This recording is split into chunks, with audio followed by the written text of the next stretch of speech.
வணக்கம் சொந்தங்களே! உங்கள் அனைவரையும் இன்றைய எமது கதைப்பமா நேரலையில் சந்திப்பதில் மிக்க மகிழ்ச்சி அடைகின்றேன். உங்களுக்கு தெரியும் நாம் கதைப்பமா நேரலையில் ஒரு அதிதியை அழைத்து வந்து உங்களோடு நான் கதைக்க விடுவது வழக்கம். அந்த வகையில் நாம் தமிழில் இன்று ஒரு முக்கியமான அதிதி வந்திருக்கிறார் உங்களோடு கதைப்பதற்காக. அவரை நான் நிகழ்ச்சியிலோடு இணைத்துக் கொள்ளப் போகின்றேன். அவரை உண்மையில் சரியாக நாங்கள் மகளிர் தினத்தில் தான் அழைத்து வர எண்ணியிருந்தோம். ஆனால் சில தவிர்க்க முடியாத காரணங்களால் அந்த மகளிர் தின நிகழ்ச்சி தள்ளி போனது. அதற்காக வருந்திக் கொண்டு நான் நிகழ்ச்சிக்குள் எமது அதாவது இலங்கை தமிழர்களை பெருமைப்படுத்திய ஒரு பெண்ணை, அதுபோலவே பெண்ணினத்தை பெருமைப்படுத்திய தமிழர்களை பெருமைப்படுத்திய என்று பலவிதங்களை கூறலாம். ஆசியாவை தாண்டி உண்மையில் உலகில் நாடாளுமன்ற உறுப்பினரான ஒரு முதல் தமிழ் பெண், முதல் இலங்கை பெண் ராதிகா சித்சபையீசன் அவர்களை நாங்கள் இன்றைய எமது கதைப்பமா நிலையில் இணைத்திருக்கின்றோம். அவரை இணைத்துக் கொள்வோம் நிகழ்ச்சியோடு. வணக்கம் ராதிகா சித்சபையீசன். வணக்கம். வணக்கம். உங்களை நிகழ்ச்சியில் சந்திப்பதில் மிக்க மகிழ்ச்சி. உண்மையில் எனது அன்பு அழைப்பை ஏற்று இந்த நிகழ்ச்சியில் நீங்கள் இணைந்து கொண்டதுக்கு முதற்கண் எமது நன்றிகளை நம் தமிழ் சார்பில் தெரிவித்துக் கொள்கிறேன் ராதிகா. அழைப்புக்கு நன்றி. இந்த நிகழ்ச்சியில் பொதுவாகவே நாங்கள் எல்லோரிடம் கேட்கும் ஒரு பொதுவான கேள்வி உங்களிடம் கேட்க தேவையில்லை என்றாலும் அதை நான் கேட்பது வழக்கம். என்னென்றால் இது ஒரு பதிவாக யூடியூபிலும் இருக்க போகிறது. உங்கள் வாயால் நீங்கள் பிறந்த இடம், படித்த பாடசாலை, அதுபோல் அப்படியான விடயங்கள், நீங்கள் பகிர்ந்து கொள்ள விரும்பும் தனிப்பட்ட விடயங்கள், சில நேரங்கள் உங்கள் தாயார் தந்தையார் பெயர், நீங்கள் பிறந்த ஊர், படித்த ஆரம்ப பாடசாலை போன்ற ஒரு தனிப்பட்ட விவரங்களை பகிர்ந்துவிட்டு நாங்கள் நிகழ்ச்சிக்குள் செல்லலாம். பொதுவாக நான் நீங்கள் இலங்கையில் பிறந்தவர் என்பதை நான் அறிவேன். சிலர் நினைக்கிறார்கள் நீங்கள் கனடாவில் பிறந்திருப்பீர்கள் என்று. இல்லை, நீங்கள் எங்கே பிறந்தீர்கள், எங்கே படித்தீர்கள், உங்கள் தந்தை பெற்றோர் பெயர், அப்படியான தனிப்பட்ட விவரங்கள். சிலர் ஏனென்றால் இப்போது ராதிகா சித்சபேசனை தொட முடியாத இடத்துக்கு சென்ற பிறகு எல்லோரும் சொல்வார்கள், ராதிகா என்னோட தான் படிச்சா, எங்க ஊர்ல தான் பிறந்தா என்று சொல்ல சான்ஸ் இருக்கு. ராதிகா அவட வாயால ஓகே நான் இந்த ஊர்ல தான் பிறந்தேன், இந்த ஸ்கூல்ல தான் படிச்சேன்னு சொல்லி சொன்னால் அது ஒரு ஒத்தென்டிக் ஒரு ஃபார்மா இருக்கும். ஏனென்றால் சில நேரங்கள்ல அது இப்போ நாங்க வெப்ல யாராவது வேறொருத்தர் அப்டேட் பண்ணிருக்கலாம், வேறொருத்தர் சொல்லியிருக்காங்க. இப்ப நீங்களே உங்களோட வாயால கேட்கறது நான் விரும்புறேன். ரைட். எனக்கு தெரிஞ்ச அளவில் தெல்லிப்பளையில பிறந்தது நினைக்கிறேன். ஸோ ஈழத்திலான் பிறந்தது. அம்மா மங்களேஸ்வரி, என் அப்பா சித்சபையீசன். நான் ஈழத்துல தந்தை செல்வா தொடக்க நிலை பள்ளிக்கு நினைக்கிறேன் ஒரு 2 மாசம் சென்றது நினைக்கிறேன். அதுவும் ப்ரீ ஸ்கூலுக்கு, பிளே ஸ்கூலு, ப்ரீ ஸ்கூலுக்கு. அதுக்கு பிறகு கனடாக்கு நாங்கள் வந்துட்டோம். ஸோ 5 வயசுல தான் கனடாக்கு வந்தது. இங்கதான் 1ஆம் வகுப்புல இருந்து பள்ளிக்கூடத்துக்கு போனது, பாடசாலை சென்றது. சரி, நன்றி. சரி, ஆனால் இப்போ ராதிகா இப்ப எல்லாருமே ஒரு எம்பியா எங்களுக்கு எல்லாம் தெரியும். ஆனால் நீங்க சில நேரங்கள்ல வேறு, இப்ப ராதிகாவுக்கு வேறு பல முகம் இருக்கும். அந்த முகங்களை நீங்களே இப்போ எனக்கு தெரியும் நீங்கள் என்னென்ன செய்றீங்கன்றதை நான் அறிவேன். நான் ஒரு சின்ன ரிசர்ச் செஞ்சிருக்கிறேன். நீங்க உங்களை ஒரு பார்லிமெண்ட் எம்பி என்று இல்லாமல் வேற எப்படி அறிமுகப்படுத்திக் கொள்ள விரும்புவீங்க? Oh well. There's so many hats, right? நிறைய உண்மையிலேயே பல முறைகள் இருக்குது. உண்மையிலேயே நான் ஆங்கிலத்துல சொல்ல போறேன்னா I'd say I'm a mompreneur. So முதல்க்கு நான் இப்ப ஒரு தாய். மாயாக்கு இப்ப 7 வயசு, மகளுக்கு 7 வயசு. அதே நேரத்தில் I'm ஒரு காலேஜ் ப்ரொஃபஸர். அது பிஸ்னஸ் துறையில் ஹியூமன் ரிசோர்ஸ் மேனேஜ்மெண்ட்ல காலேஜ்ல படிப்பிக்கிறேன். I'm a human resource management and mediation consulting practice under small business boutique consulting firm in Canada நடத்துறேன்.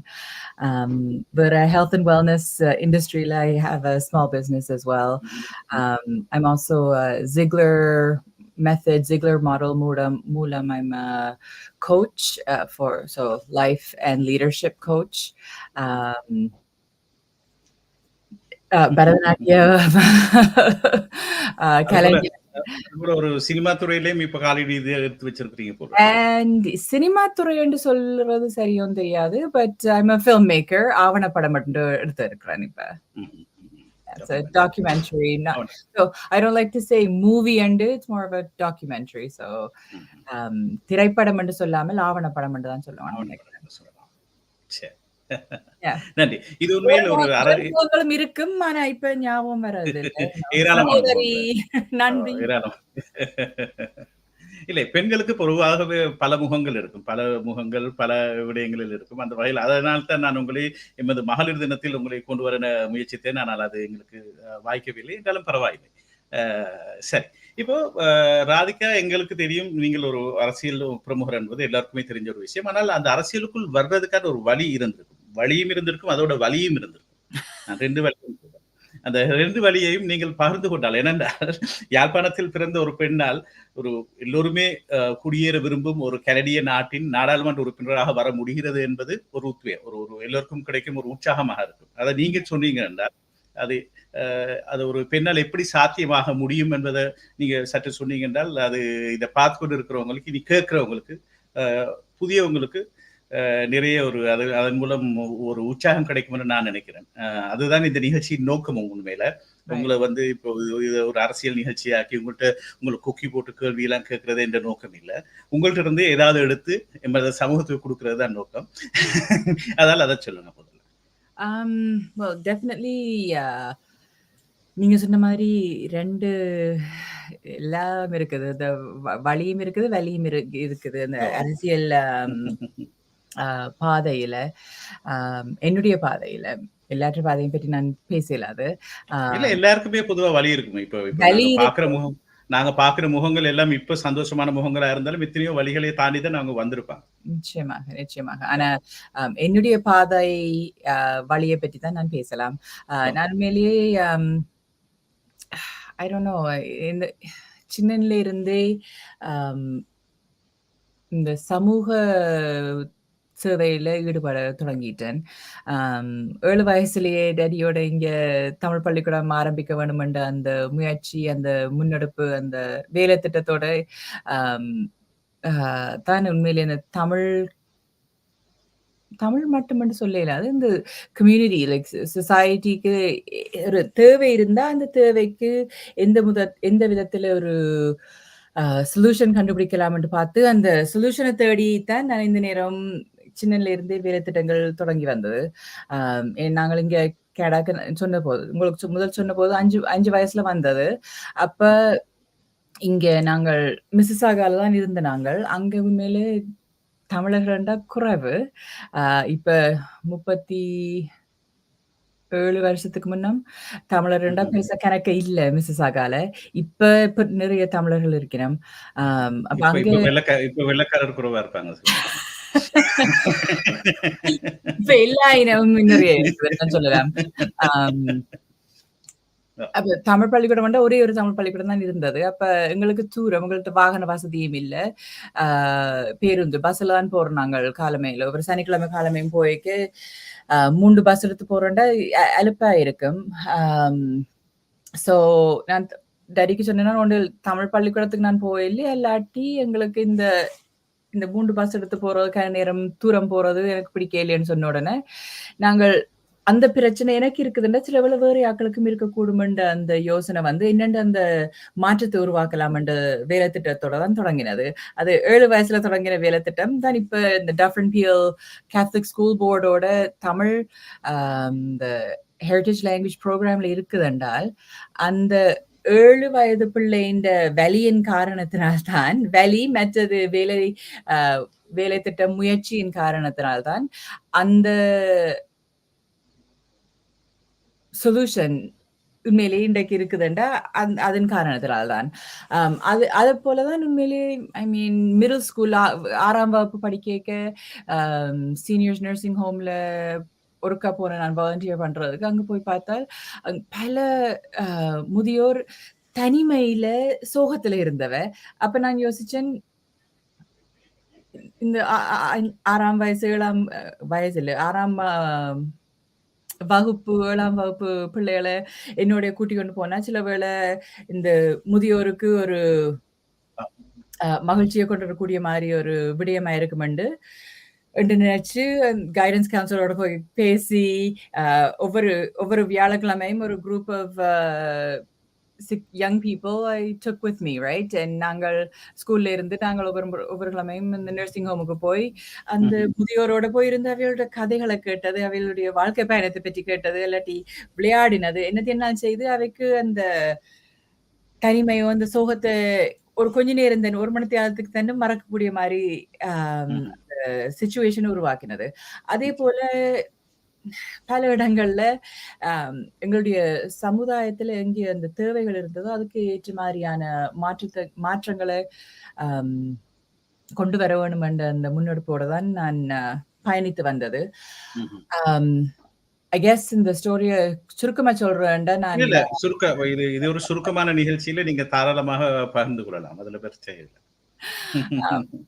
So அந்த முறையில நான் ஐ மீன் கிரேட் 9ல தொடக்கம் நான் யூனிசெஃப் கனடாவோட இணைந்து அவைகளுடைய ஒரு அம்பாசடராக youth ambassador I guess not necessarily நான் மட்டும் இல்ல. இந்த ம்ஹ்ம். இந்த அம்பாசடர் யூனிசெஃப் அம்பாசடர்ஸ் பல வயது கூடினாக்களும் இருந்தவ. So I was an ambassador who இந்த ஸ்கூல் வழிய போய் யூனிசெஃப் என்ன செய்யறது, ஏன் யூனிசெஃப்க்கு நாங்கள் நிதி சேர்க்கிறோம், நாங்கள் யூனிசெஃப்க்கு நிதி சேர்த்தால் எங்க போய் உதவி செய்யும், என்ன மாதிரி உதவி செய்யும், என்னென்று மற்ற பாடசாலை பிள்ளைகள் யூனிசெஃபோடு இணைந்து கொள்ளலாம் என்று அந்த அவேர்னஸ் கேம்பெயின் இந்த ப்ரமோஷன் செய்யறதுக்கு நான் கிரேட் 9ல தொடக்கம் அந்த வேலை திட்டத்தோட யூனிசெஃபோடு இணைந்து வேலை செய்து கொண்டு வந்திருந்தேன் நான். அப்படி பல்வேறு தேவைகளுக்கு வேலை செய்து வந்தேன் நான். ஹை ஸ்கூல் படிக்க I was on every sports team. I was the captain of my basketball team. And so விளையாட்டுத் துறையிலையும் இந்த முறையில நான் இணைந்து எனக்கு மட்டுமில்லாமல் ஐ கெஸ் வாஸ் ரியலி எனக்காகத்தான் நான் ஸ்டார்ட் பண்ணினது. எனக்கு இந்த விளையாட்டுத் துறையில சரியான விருப்பம் இருந்தது. அண்ட் என்னுடைய டீமோட சேர்ந்து விளையாட வேண்டும், எங்களோட ஸ்கூலுக்கு எங்களோட ஸ்டாண்டிங்ஸ்ல இம்ப்ரூவ் பண்ண வேண்டும் என்ற அந்த விருப்பம் இருந்தது. இன்னொரு இது சொன்ன போனா பரதக்கலை. ஏனென்றா நான் 9 வயசுல பரதம் படிக்க தொடங்கினான். அந்த கலைத்துறை மூலம் உண்மையிலேயே எங்களுடைய தமிழர்களுடைய மரபு, தமிழர்களுடைய கலாசாரம், வழிபாடு முறைகள் கூட எனக்கு அறியக்கூடிய மாரி, கூட பயிற்சி செய்யக்கூடிய மாரியான சந்தர்ப்பங்கள் கிடைச்சது இந்த பரதக்கலையின் பாதையின் காரணத்தினால். அதே நேரம் நாடகத்துறையிலேயும் இங்கே கனடாவில தமிழ் நாடகத்துறையிலேயும் இணைந்து கே.எஸ். பாலச்சந்திரன், சொர்ணலிங்கம் இணைந்து பணிபுரியக்கூடிய மாதிரியான சந்தர்ப்பங்கள் கிடைச்சது. இப்ப என்ன I don't know 25-30 வருஷமாக எப்படி அது வந்து இந்த சமூக சேவைகள் எல்லாம் வந்து பொலிட்டிக்ஸ்க்கு வந்து சேர்ந்தது. அதான் கூட கேள்வி மறந்துட்டேன். அது எப்படி பொலிட்டிக்கல் கடல்ல கலக்குது? ஸ்டூடெண்ட் யூனியன் மூலம் தான் ஐ திங்க் அடுத்தது அரசியல் என்று சொன்னால் மிடில் ஸ்கூல், ஹை ஸ்கூல் எல்லாத்துலயுமே ஸ்டூடெண்ட் யூனியன்ஸ்ல இருந்தேன் நான், சர்வ் பண்ணினான். அதே நேரம் யூனிவர்சிட்டிக்கு போன போது முதல் யூஎஃப்டில தான், யூனிவர்சிட்டி ஆஃப் டொரண்டோல தான் படிக்க ஸ்டார்ட் பண்ணினது. அங்கே நான் இந்த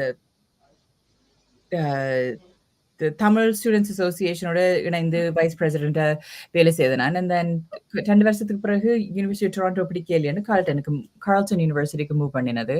அங்க போய் I very quickly got involve with CUSA, the Carleton University Students Association. So அது இந்த முழு யூனிவர்சிட்டி ஸ்டூடெண்ட்ஸ் அசோசியேஷன்ல இன்வால்வ் பண்ணி அதே முதல் வருஷம் எலெக்ஷன்ல தேர்தல்ல நின்று பாய்ந்து கொண்டு வைஸ் பிரசிடென்ட்டா தெரிவு செய்யப்பட்டேன் நான்.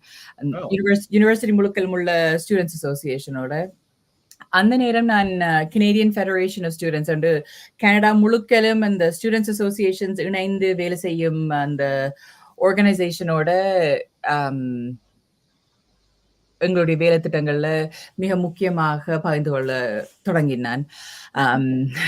இட்ஸ் ஃபனி, ஏனென்றா நான் இந்த ஸ்டூடெண்ட்ஸ் அசோசியேஷனோட இருந்தபோது நான் ஒரு குழுவில் சேர்ந்து நாங்கள் ஒரு நேஷனல் லா எழுதுறதுக்கு நாங்கள் சேர்ந்து வேலை திட்டம் செய்த நாங்கள். It was the Post Secondary Education Act, and it's amazing how maybe 10 years later, um, Ade bill I was able to introduce as a member of parliament in parliament, the one that I helped write.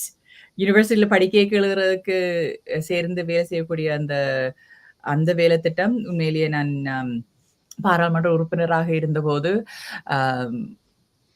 Post secondary education shadow minister ஆயிருந்தபோது I was able to introduce that to parliament as well. So it's very full cycle.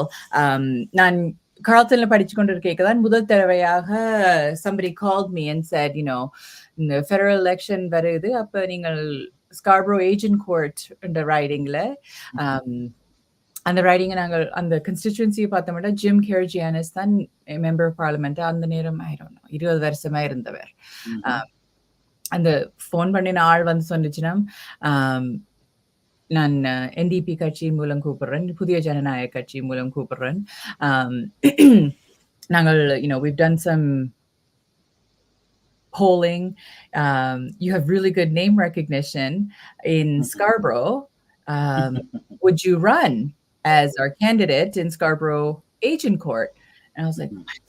நான் அந்த நேரம் ஆட்டோவால படிச்சு கொண்டிருந்தேன். நான் எனக்கு 22 வயசு நினைக்கிறேன். And உண்மையிலேயே இந்த அரசியல் நீரோட்டத்துல நான் அந்த நேரம் இணைந்து கொள்ளுவேன் என்று அந்த யோசனையே இருக்கே இல்ல. ஏனெண்டா நாங்கள் பாத்தீங்கன்னா I don't know உங்க ஆஸ்திரேலியா நியூசிலாந்துல இப்ப சூழ்நிலை எப்படின்னு தெரியாது, பட் 20-25 வருஷத்துக்கு முன்ன was very different. இங்க கனடால நாங்கள் டிவில பார்த்தோம்டா எங்களுடைய politicians அரசியல்வாதிகள் இல்லாட்டி டிவில கூட தொலைக்காட்சிகள்ல பாத்தீங்கன்னா எங்களை மாதிரி ஆக்கள் பெருசா ஒருத்தருமே இருக்கே இல்ல. அதுலயும் என்ன மாதிரியான ஆக்கள் யாருமே இருக்கே இல்ல. I was 22 years old, 22 வயசு, பெண், அதுவும் அதுவும் பொதுவா எங்கடாக்கள் போற கட்சியும் இல்ல. என்டிபி கட்சி என்றது வந்து நான் நினைக்கல எங்கடாக்கள் போற கட்சி. எனக்கே பெருசா தெரியாது என்டிபி கட்சி என்றா என்னண்டு அந்த நேரம். ஏனெண்டா இந்த புதிய குடிவரவாளரை வந்து சேர்ந்து கொள்ளும் ஆக்கள் உண்மையிலேயே 2 கட்சியைத்தான் தெரிந்து கொள்ளக்கூடிய மாதிரி, அந்த லிபரல் கட்சி அண்ட் கன்சர்வேட்டிவ் கட்சி. லிபரல் கட்சியும் பழமைவாத கட்சியும். அந்த காலத்துல எல்லாம் என்டிபி சரியான ஒரு வளரும் கட்சி, சின்ன கட்சி. அப்ப பெருசா தெரியாது. நாங்கள் கனடாக்கு வந்தபோது பிரையன் மல்ரோனி தான் பிரைம் மினிஸ்டரா இருந்தவர். அப்ப he was a progressive conservative. அந்த கன்சர்வேட்டிவ் பார்ட்டிஸ் எல்லாம் இணையறதுக்கு முன்னம் 4-5 வலது சார்ந்த கட்சிகள் இருந்தது. So I knew the conservatives, liberal கட்சியை பற்றி தெரியும். உண்மையிலேயே என்டிபின்ற கொள்கைகள் என்னன்றது எனக்கே ஒழுங்காக தெரியாது. அப்ப so I was like, no, I can't do this.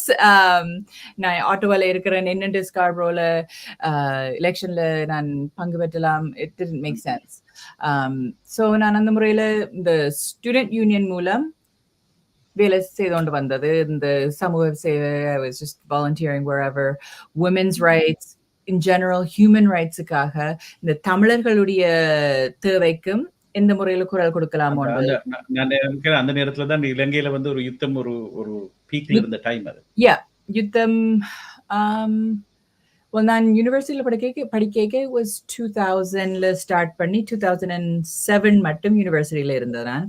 So நான் ஹை ஸ்கூல்ல இருக்க தான் இந்த யுத்தம் 92, 93 அப்பதான் கூட தமிழர்கள் இங்க வரவழைக்கு கூடுதல தமிழர் கூட வந்தது கனடாக்கு.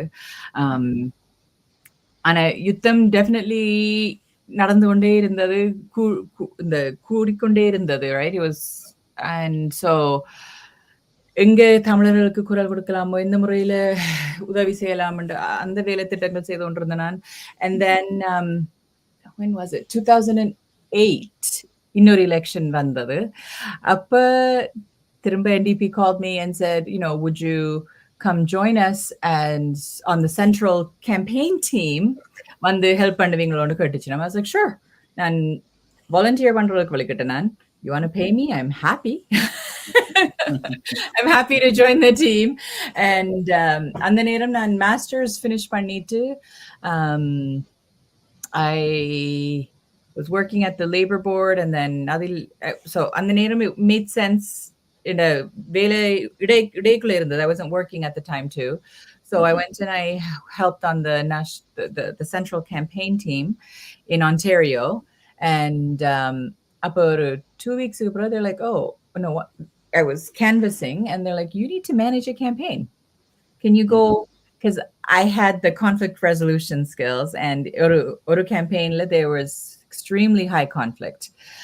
The candidate, the bird பாடரும் the குழுவும் ரெண்டு பேரும் பேசியவர்களுக்கு கஷ்டப்பட்டு. So they said, can you please go mediate this conflict? Go help. So I was like, okay, I'll go manage this campaign.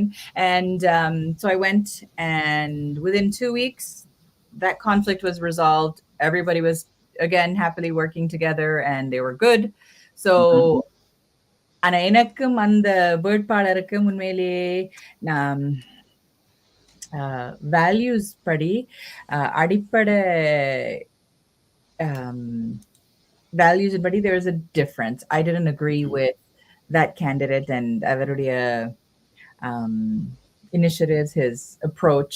So I didn't want to continue to stay there. So நான் திரும்ப I went back to the central campaign, and they're like, you need to be a candidate.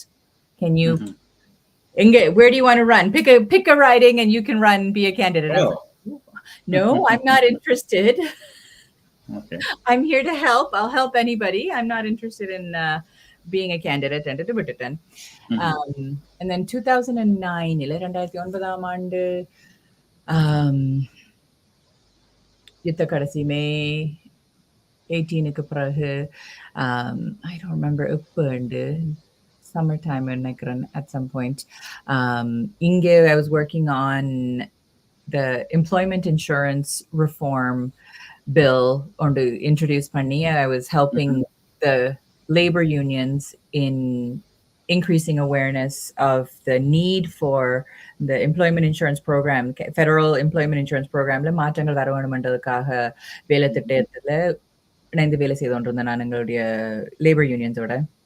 அப்ப அந்த நேரம் the university was called Ryerson University. It's called Toronto Metropolitan University now.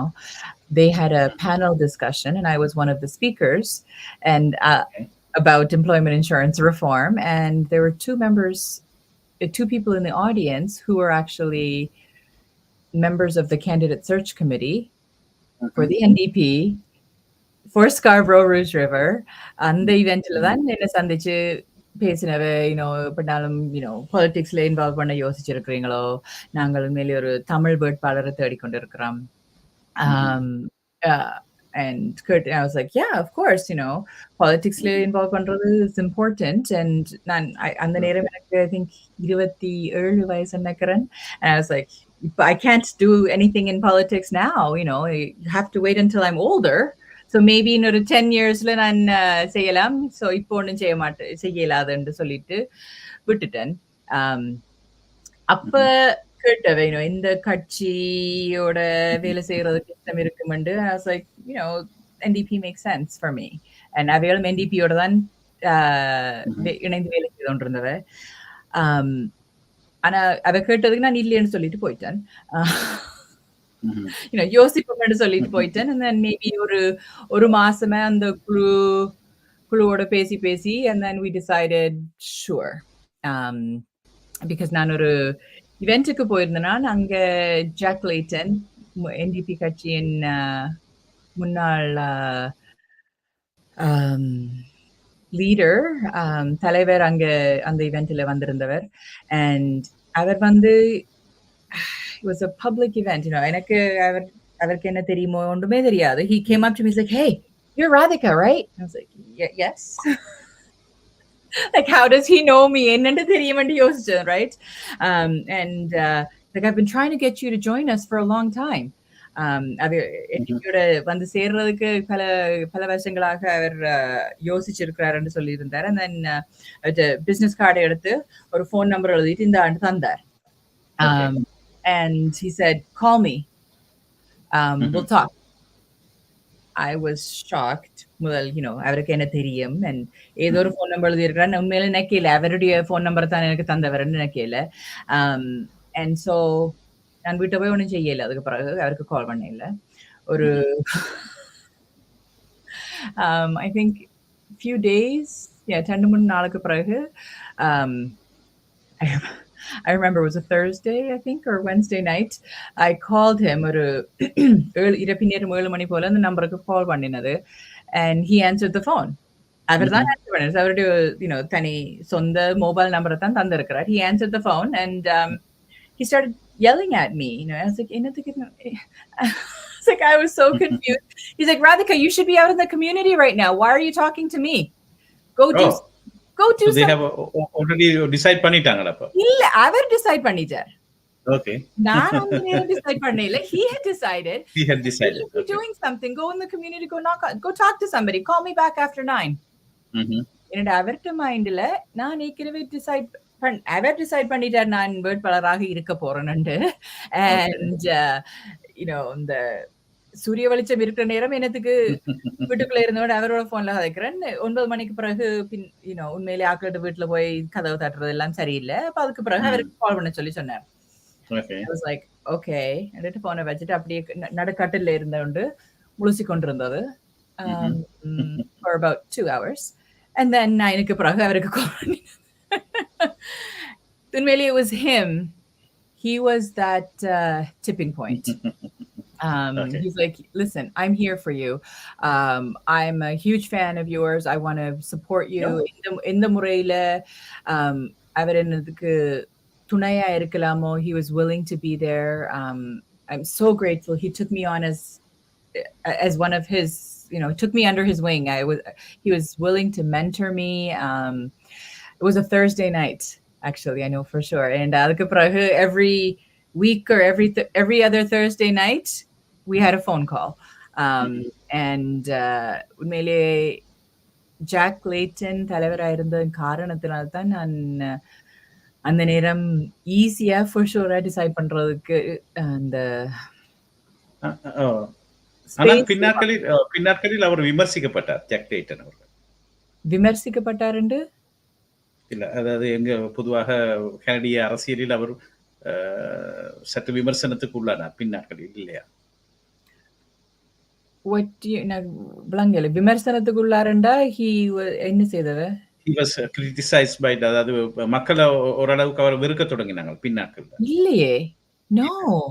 Okay. No. தமிழர்கள் சொன்னா 2009ஆம் ஆண்டு கூட நாங்கள் பாராளுமன்ற முன்றத்தில் நின்ற போது ஒரு பாராளுமன்ற உறுப்பினரும் ஒரு அரசியல்வாதியும் வர இல்லை எங்களோட. முதலாக ஒரே ஒரு ஆள் வந்தது. அந்த ஆள் ஜாக் லேட்டன். ஒரே ஒரு பாராளுமன்ற உறுப்பினர் எங்களோட வந்து அந்த பாராளுமன்ற படிகள்ல முன்றதில் எங்களோட நின்றதுண்டா ஜாக் லேட்டன் மட்டும்தான். அந்த முறையில தமிழர்கள் என்ற முறையில அவருக்கு நாங்கள் கடமைப்பட்டிருக்கிறோம். அவருக்கு பிறகுதான் மற்ற எந்த பாராளுமன்ற உறுப்பினராக இருந்தாலும் அவர் வந்ததன் காரணத்தினால் அவருக்கு பிறகுதான் வந்தவர். Canadians loved him.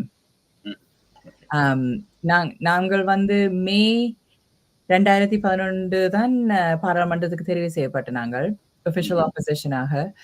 and August 2011 அவர் மறைந்துட்டார். அவர் public knowledge இல்லை in காரணம், but he passed away in August.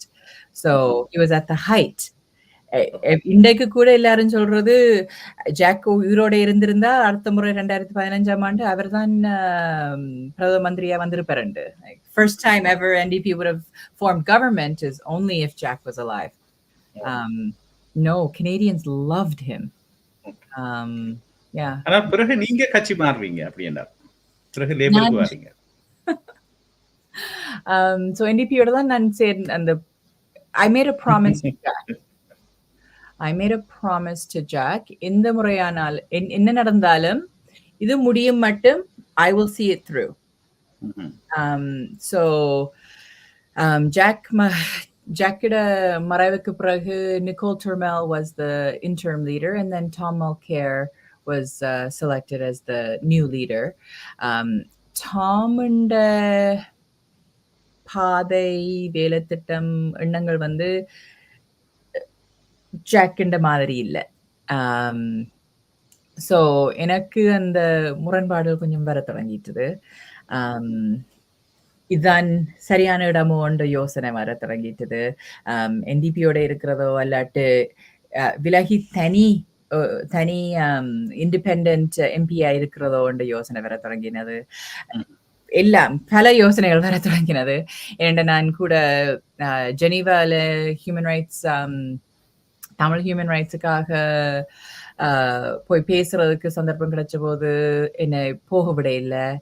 அப்படியான தடைகள் உருவாக்கப்பட்டு வந்து கொண்டிருந்தது. ஒன்று மாறி ஒன்று ஜாக் எந்த முறையில கதவுகளை துறந்து உதவி செய்து கொண்டிருந்தவரோ அதுண்ட அப்படியே ஆப்போசிட் தான் எனக்கு உணரக்கூடிய மாதிரி இருந்தது இந்த மாற்றங்களுக்கு அப்புறம் ஜாக்கின் மறைவுக்கு பிறகு. ஸோ ஆனா என்னுடைய சொல்லுக்கு என்னுடைய I say in English, my word is my bond. நான் சொல்லிட்டேன்டா அதுதான் செய்வேன்.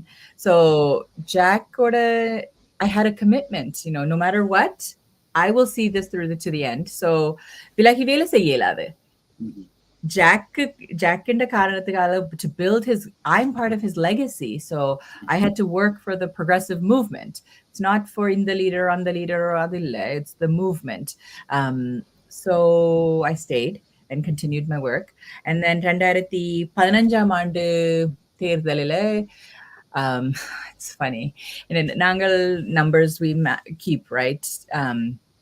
And I was supposed to win. என்னுடைய தொகுதியில. ஆனால் கடைசி 2 கிழமையில it's pretty obvious. It became pretty obvious. The national campaign was much stronger than the local campaign. So national campaignல Tom Mulcair was not doing well. And Justin Trudeau was doing well. So the national campaign, the Liberal Kachi அப்படியே was the red wave took over. And it's funny, and India தொகுதியில கூட தமிழர்கள் மற்ற வேற்றின மக்கள் எல்லாருமே சொல்லினோம், oh Rathika, we love you so much, I voted for Justin Trudeau, but you're going to win. I know you're going to win. You're going to win here, but I voted for Justin Trudeau. Because, அது ஒரு wave, ஒரு அலை வீசி வந்ததான உண்மையிலே அந்த மக்களுக்கு they had a dissonance, cognitive dissonance in the விளங்கையில் அவைகள் Justin ட்ரூடோக்கு vote பண்ணினால் நான் என்டிபி கட்சியின் வேட்பாளராக இருந்ததன் காரணத்தால் அவை ஜஸ்டின் ட்ரூடோக்கு vote பண்ணினால் எனக்கு vote அவை தரையில்லை என்று அந்த புரிஞ்சு கொள்ள இல்லை. So it is what it is. அந்த தேர்தலில் நான் வெற்றி அடைய இல்லை. And that's okay.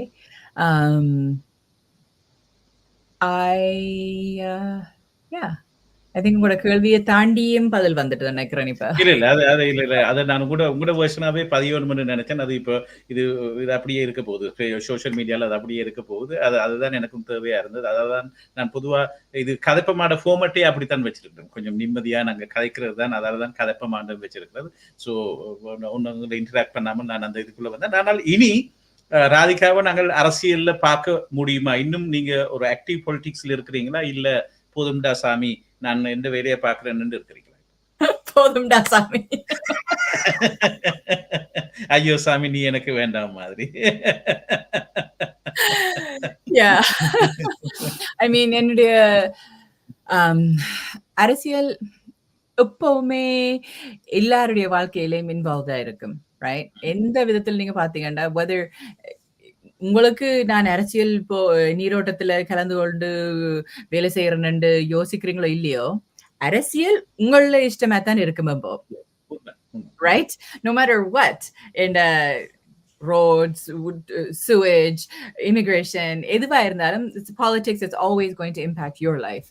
So அந்த முறையில I'm still aware, still involved, especially with the the human rights areas, the immigration, and education,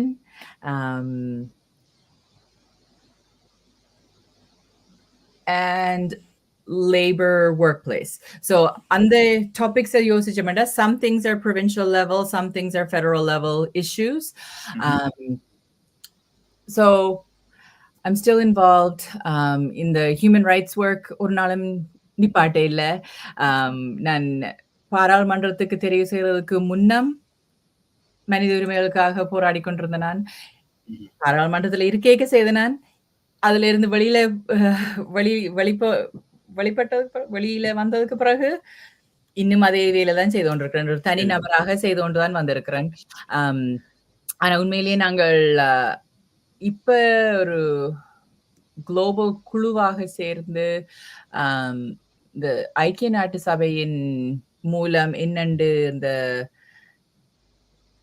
உண்மைகளை நாங்கள் பதிவு செய்யலாம், உண்மைகளை உலகத்துக்கு எடுத்து சொல்லலாம் என்ற வேலை திட்டத்தோட தான், இந்த நோக்கத்தோட தான் நாங்கள் வேலை செய்து கொண்டு வந்திருக்கிறோம்.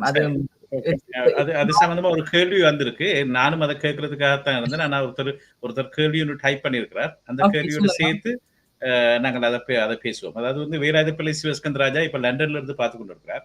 அவர் சொன்னார், இருவருக்கும் வணக்கம், வாழ்த்துக்கள். புலம்பெயர் தமிழர்களை அதிகமாக கொண்ட கனடா அரசால் இதுவரைக்கும் இலங்கை தமிழர் பிரச்சனையில் கொடுக்கப்பட்ட அழுத்தங்கள் என்ன? அடைந்த பெறுபேறுகள் ஏதாவது இருந்தால் சொல்லவும். இதுவரை அடிப்படை உரிமைகள், வழிபாட்டு உரிமைகளே மறுக்கப்பட்ட நிலையில் வாழ்கிறோம் என்று சொல்லியிருக்கார் வீராதிப்பள்ளி சிவஸ்கந்தராஜா. ஸோ இதுல கனடியன் கவர்மெண்ட் செய்த ப்ரோக்ரஸ் என்னன்ற மாதிரியான ஒரு கேள்வியை கேட்டிருக்காரு. உங்களோட பதில்? Canadian government progress என்றால் உலகத்திலே இப்ப நாங்க இலங்கை தமிழர்கள் அதிகம் வாழும் நாடு. நான் நினைக்கிறேன் இந்தியாவுக்கு முதவாண்டு தெரியாது, கனடாவா தான் இருக்கும். என்றால் நான் நினைக்கிறேன் தமிழ்நாட்டை விட அதிகமான கிரௌட் இப்போ கனடாவில் இருப்பாங்கன்னு நான் நினைக்கிறேன், இலங்கை தமிழர்கள்.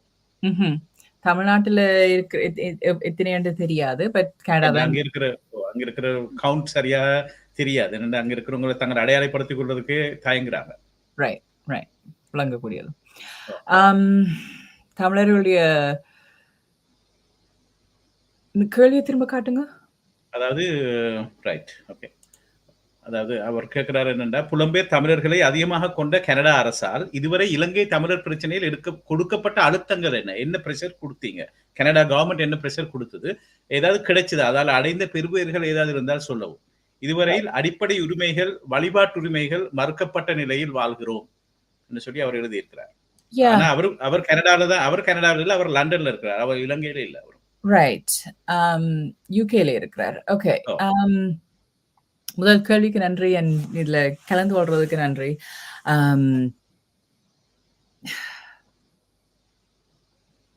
அழுத்தங்கள் மட்டும் என்று சொன்னா, it's really, I had been calling for international investigation.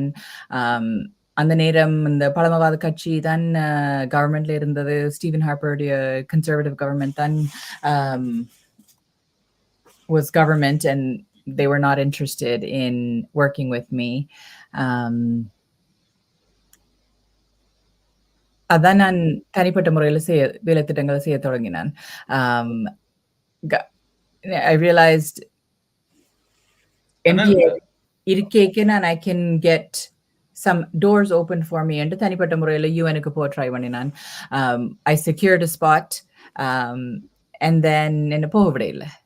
ஆனா பின்னாக்களில் நீங்க போனீங்க, தனிப்பட்ட ஒரு நபராத்தான் போனேன் நான். தனி நபராக போனேன் நான். எங்களுடைய என்ஜிஓட சேர்ந்து ஈகோசாக் ஸ்டேட்டஸ் உள்ள ஒரு என்ஜிஓ, பிரான்ஸ்ல இருக்கிற என்ஜிஓட வேலை செய்துதான் ஜெனீவாக்கு போய் நான் பேசி இருக்கிறேன். அந்த கட்சி உங்களை போக விடாமல் பண்ணதுக்கான சொன்ன காரணம் என்ன? இப்ப உங்களுக்கு அட்லீஸ்ட் ஒரு பர்சனல் ஒரு ரீசன் சொல்லியிருப்பாங்க தானே, இல்ல ராதிகா வேண்டாம் அதுக்கு போறதுக்கு, அவங்க சொன்ன காரணம் என்ன? நத்திங். போக விட இல்லை, அவ்வளவுதான். போக விட இல்லை, அவ்வளவுதான். So actual progress எங்களுடைய ஈழ பிரச்சனைக்கு I would say little progress, not really ஈழ பிரச்சனைக்கு, but தமிழர்கள் ஒரு கனடா நேஷனல் ஸ்டேஜ்ல வர்றதுக்கு இந்த தமிழ் ஹெரிட்டேஜ் மந்த் தெரிவு செய்யப்பட்டது. 2013ஆம் அது ஆண்டு கே நான் அது கனடாவுல. கனடாலாம் கேட்டிருந்தவர் கேள்வி. இல்ல அவர் கேட்கிறார் தாயகத்துல. தாயகத்துல வழிபாட்டு உரிமைகள இழந்து நாங்க வாழ்றோம்னு சொல்லி கேட்டிருக்கிறார். ஆஹா, அதுக்கு கனேடியன் கவர்ன்மெண்ட் என்ன செய்தவர்ன்னு என்ன கேட்கிறார். செய்ததுன்றது தான் அவரோட கேள்வி உண்மையில. I don't have a real answer for that. ம்ஹ்ம். தெரியாதுன்னு நான் சொல்லுவேன். I don't know if global affairs ministry மூலம் என்ன செய்து வரினமெண்டு இல்ல இப்ப சொல்றதுக்கு இப்ப இப்ப பொதுவா நாங்கள் நம்புறோம். இப்ப இலங்கையில இருக்கிற மக்கள் அல்லது இப்ப நாங்கள் சாதாரணமா புதுவெளியில இருக்கிற எல்லோருமே நாங்கள் சொல்றோம், "ஓ! சர்வதேசம் இதை விடாது. சர்வதேசம் தட்டி கேட்கும்." அப்படியான விஷயங்கள் நாங்க பொதுவாகவே சொல்றோம். இப்படியான ஒரு மனித உரிமை மீறல் நடக்கும்போது சர்வதேசம் ஆனால் இப்பயும் பலஸ்தீன்ல ஒரு பெரிய அநியாயம் நடந்து கொண்டு தான் இருக்கு. ஒரு மனித பேரவலம் நடந்து கொண்டு தான் இருக்கு. ஆனால் ம்ஹ்ம். அதுக்கும் அ வேற வேற மாதிரியான விஷயங்கள் தொடர்ந்து நடந்து கொண்டிருப்பதை நாங்க காணக்கூடியதா இருக்கு. ஸோ இந்த நிலையில ஒரு தமிழர்களுக்கான ஒரு சரியான அழுத்தத்தை சர்வதேச நாடுகளோ அல்லது ஐநாவோ கொடுக்கும் என்று ஒரு ஒரு ஒரு அரசியல்வாதியாக இல்லாம ஒரு ஒரு ராதிகா ஒரு இலங்கையில் பிறந்த ஒரு பெண்ணா நீங்க நம்புறீங்களா? ஐ திங்க் உண்மையில நான் அந்த ஐக்கிய நாட்டு சபை மூலம் தான் நாங்கள் இந்த கொலோனியல் மெக்கானிசம்ஸ பார்த்தோம்னா, அதுதான் உண்மையிலேயே இப்ப எங்களுக்கு இருக்கிற அ வழி. இருக்கிற பாதைகள்ல யூஸ்ஃபுல்லான ஒரு பாதை. அம் ஸோ ஐக்கிய நாட்டு சபை நியூயார்க்லயும், ஜெனீவாலயும் சேர்ந்து we really do need to அந்த ஜெனோசைட் என்றத உறுத்து we need to உறுதிப்படுத்துறது. உறுதிப்படுத்த உறுதிப்படுத்த. வேணும். உறுதிப்படுத்த வேணும். ஆம், என்ற அந்த ட்ரூத்த நாங்கள் ஐடென்டிஃபை பண்ணினால், இன்னும் அந்த மிச்ச வேலைகளுக்கு உதவியா இருக்கு. ஸோ அந்த காணாம இருக்கிற பிள்ளைகளுடைய அம்மாமாருக்கு உதவி செய்ய வேணும். ஐக்கிய நாட்டு சபை மூலம் நாங்கள் இன்னும் பல வேலைகள் செய்யலாம். இப்ப எத்தனை ஆயிரக்கணக்கான நூற்றி ஆயிரக்கணக்கான தமிழர்கள் வெளியேறி இருக்கிறோம். எங்களுடைய சாட்சியங்களை நாங்கள் ஐக்கிய நாட்டு சபை மூலம் எங்களுடைய கதைகளை, எங்களுடைய வாழ்க்கை பயணத்தை நாங்கள் சாட்சியமாக சப்மிட் பண்ணினால் உதவியாக இருக்கும். நான் இப்பதான் உண்மையிலேயே ஐநாவோட சேர்ந்து வேலை செய்ய தொடங்கி இருக்கிறேன். ஐநா மெக்கானிசம் மூலமாக. அங்க போய் பார்த்தா ஒன்றுமே இல்ல. ரைட்? ஒன்றுமே இல்லைன்னு சொல்லல. சரியான குறைவான வேலைகள் தான் உண்மையிலே நடந்திருக்கு. அப்படி என்றால் எங்கட அரசியல்வாதிகள் வருடம் மார்ச்லயும் செப்டம்பர்லயும் அங்க போறாங்க. பணம் போடுறாங்க, Facebookல நாங்க பார்க்கிறோம், போறாங்க, பேசுறாங்க, ஏதோ ஒரு சின்ன ரூம்லயாவது சந்திக்கிறாங்க, பேசுறாங்க, நடக்குது. இப்பதான் அது நடக்குதானா? 10 வருஷத்துக்கு 20 வருஷத்துக்கு முன்னம் பெருசா ஒன்றுமே நடக்க இல்ல. 10 வருஷத்துக்கு முன்னம் மேபி ஸ்டார்ட் பண்ணி இருக்குது.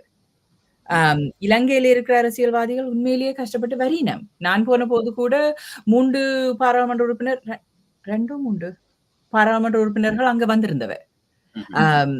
எஸ், அவைகள் பணிபுரியணும்.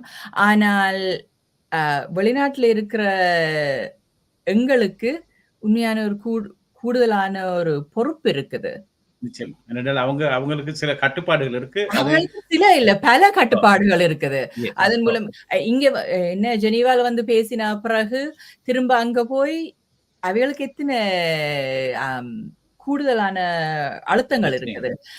ஈவன் இந்த காணா போன பிள்ளைகளுடைய அம்மா சொல்லுங்க, அம்மாமார் கூட வந்து அவைகளுடைய போராட்டத்தை, அவைகளுடைய தேடல அங்கே ஈழத்துல கூட செய்தோண்டு அந்த ஒவ்வொரு நாளும் அவைகளுடைய இந்த பலத்தை வச்சுக்கொண்டு they're searching, they're protesting. ஒவ்வொரு வெள்ளிக்கிழமையும் they have a protest, right? And அவைகள் வந்து ஜெனீவால வந்து பேசினம், பங்கு பெற்றினம் என்றால் இங்க வந்து முடிஞ்ச கையோட திரும்ப அங்க போற கையோட அவளுக்கு சிஐடி, ஜிஐடி எல்லாரும் வந்து திரும்ப இன்வெஸ்டிகேஷன் 4ஆம் மாடிக்கு கூட்டி கொண்டு போயினோம். இது வந்து அவைகள் உம்மண்ட உடனே 4ஆம் மாடிக்கு கூட்டி கொண்டு போயினோம். ஆண்ட உடனே வேற யாரும் வந்து பார்ப்பினோம். சோ இத்தனை நெருக்கங்கள் இடையிலேயும் அவைகள் அங்கிருந்து வாரவைகள் அரசியல்வாதிகளோ யாரா இருந்தாலும், பொது சேவையாளரா இருந்தாலும், ஜஸ்ட் ஹியூமன் ரைட்ஸ் ஆக்டிவிஸ்டா இருந்தாலும் என்ன செய்யணும் என்றாலும் ஐ எம் கிரேட்ஃபுல். ஏனென்றா எங்களுக்கு அந்த சேஃப்டி இருக்குது, ரைட்? கனேடியன் பிரஜையா இருந்தோண்டு நான் என்ன சொன்னாலும் கனடா ஒன்றும் அழுத்தங்கள் தரப்போறதில்ல. எங்களுக்கென்று ரைட்? ஒரு சில நேரங்கள்ல எங்களுக்கு அந்த பேச்சுரிமை இருக்கு. நாங்கள் ஜனநாயக ரீதியாக நாங்க எந்த கருத்துக்களையும் தெரிவிக்கலாம். கருத்து சுதந்திரம் இருக்கு. நாங்கள் இருக்கிற நாடுகள்ல. ஆனால் அது அப்சல்யூட்லி. இலங்கையை பொறுத்த நாடுகள் அது இல்ல. இலங்கை இல்ல. அவைகளுக்கு இல்லாமலும் வந்து பேசினமெண்டா அந்த துணிவு ஏன் எங்களுக்கு எல்லாருக்கும் இல்ல? ம்ஹ்ம். இல்ல இந்த விஷயத்துல நான் இப்படி கேட்டேன் ராதிகா. அதாவது வந்து இப்போ நீங்க சொல்றீங்க, அங்க ஒண்ணுமே நடக்க இல்லைன்னு சொல்றீங்க. ஆனால் சில நேரங்கள்ல சில குழுக்கள், பல குழுக்கள் பலவாறு முயற்சிகளை செய்து கொண்டிருக்கிறாங்க. அது ஏன் யாராவது ஒருத்தர் ஒரு தலைமைத்துவத்த கொடுத்து, ஒரு சரியான ரீதியில அத அத ஃபோக்கஸ்டா நடத்துறதுக்கு ஏன் இன்னும் யாரும் முன்வர்றாங்க இல்ல? அதுக்கு இருக்கிற தடை என்ன? இப்ப உங்கள போல ஒரு யாராவது ஏன்னா நீங்கள் you have a name and you have அந்த அந்த நீங்க அங்கே பிறந்திருக்கிறீங்க. அதுக்கான எல்லா தகுதிகளும் இருக்கு. நான் கொம்பு சீவி விடையில இது என் மனதில் எழுதுற கேள்வியை நான் கேட்கிறேன். ஏன்னா நானும் இந்த அரசியலை தொடர்ந்து பார்த்து வரேன். இந்த அரசியல் இந்த ஊடகங்கள்ல தொடர்ந்து இருக்கிறேன் நானும். அதால எனக்கு தெரியும் அங்க என்ன நடக்குதுன்னு. ஏன் உங்களை போல ஒருத்தர் யாராவது இதுக்கு ஒரு தலைமைத்துவத்தை கொடுத்து வாங்க இதைத்தான் செய்ய வரும், நான் இதை செய்யறதுக்கு தயாரா இருக்கிறேன், எனக்கு பின்னால வரலாமே என்னோட சமமாவது வாங்கன்னு சொல்லி போட்டு இது ஏன் செய்யலாம் இருக்கு?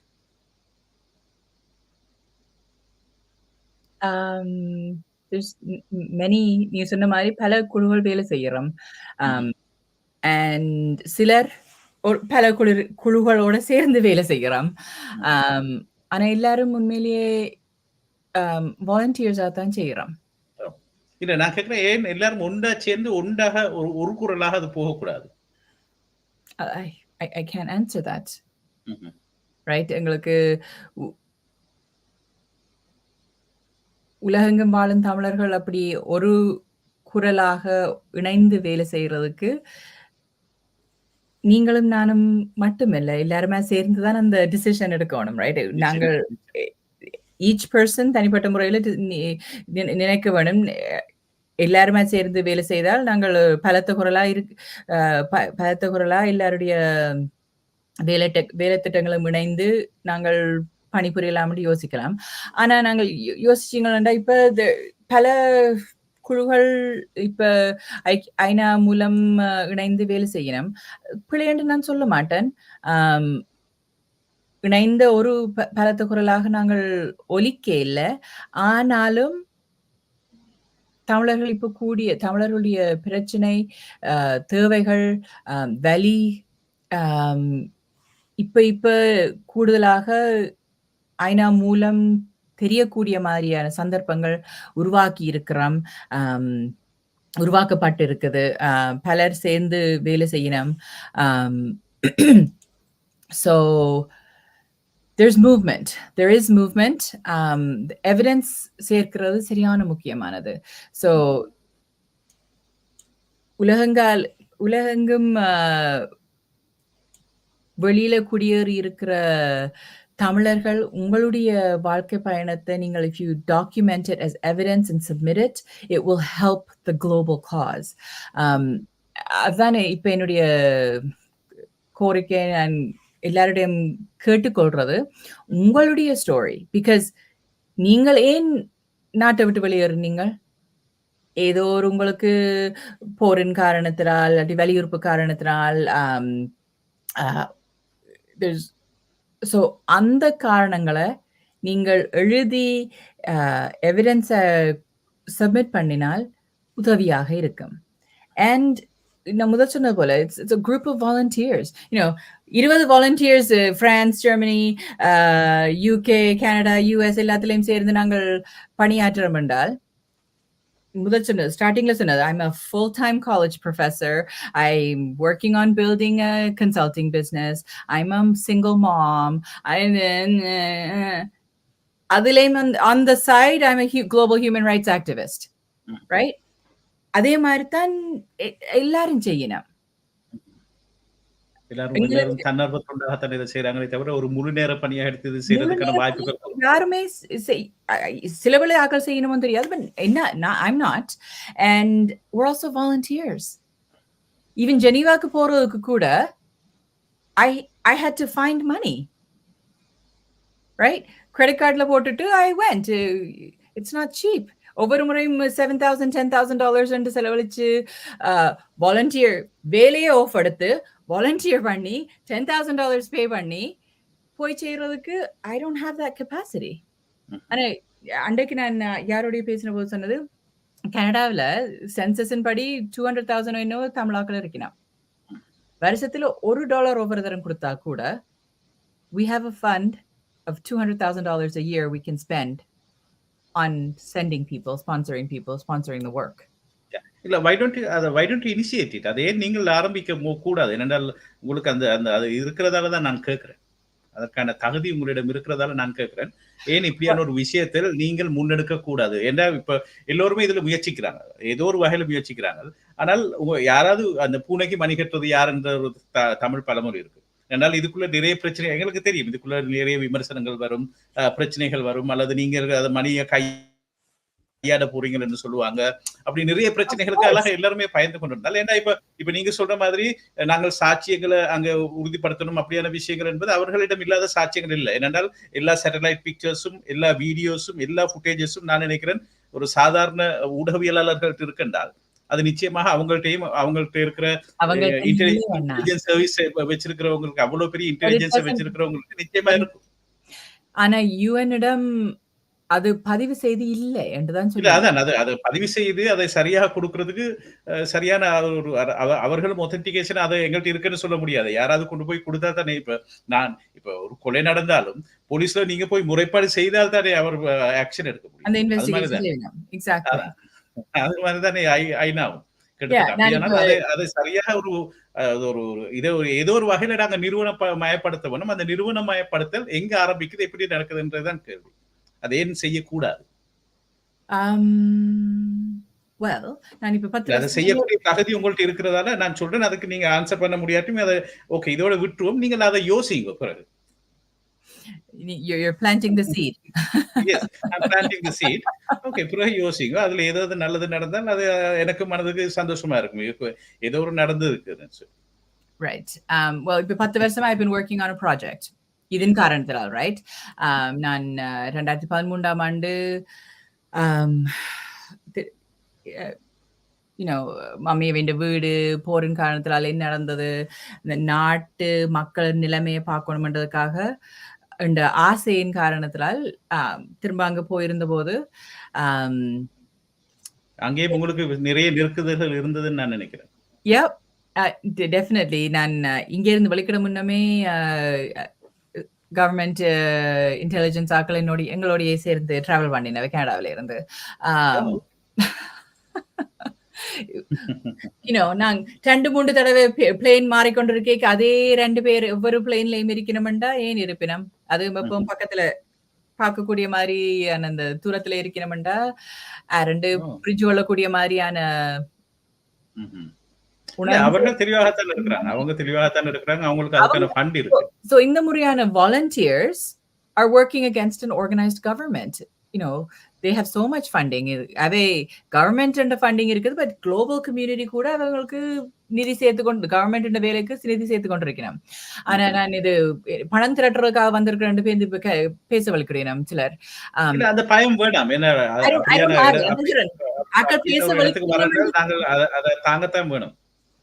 It is what it is, right? Even அந்த இப்ப நான் ஆவணப்படம் எடுத்திருக்கேன்னு சொன்னது, அந்த ஆவணப்படத்தின் வேலை திட்டம் 2013ஆம் ஆண்டு தொடங்கினது.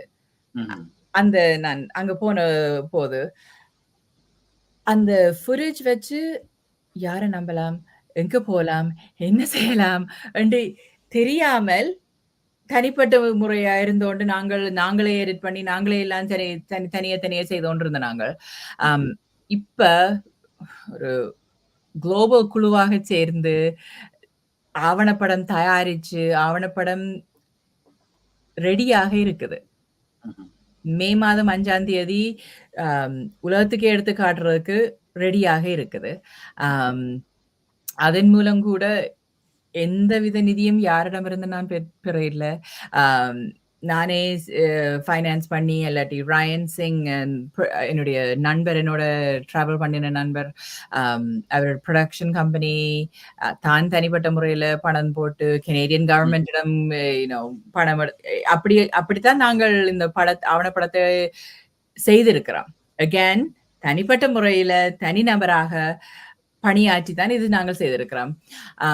இதுக்கு கூட என்ன காமெண்ட்ஸ் வரும், வந்தது வெறுமன்னு சொல்லல. அது வந்தது. ஓ இது என்ன பணம் எங்க காசு இருக்குதோ அங்கதான் போவாண்டு.